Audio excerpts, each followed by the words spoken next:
મિત્રો, આપણે હાલોલના એક નજીકના ગામમાં રાજપુરા ગામ છે, નારાયણ બાપુનું સ્થળ. ત્યાં બહુ એક જબરજસ્ત પ્રોગ્રામ ચાલી રહ્યો છે.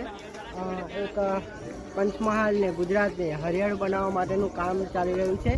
અને તમે જોઈ શકો છો પાછળ જે આપણા યોદ્ધા મિત્રો છે એ એમના સાથ સહકારથી આપણે એક બહુ જ સારું કામ કરી રહ્યા છે, જ્યાં 13,551 વૃક્ષનો પ્રોજેક્ટ છે, જે કાલે મંત્રીશ્રીઓના હસ્તે ઉદ્ઘાટન કરવાનું છે અને કાર્યક્રમ ઉજવવાનો છે. Thank you.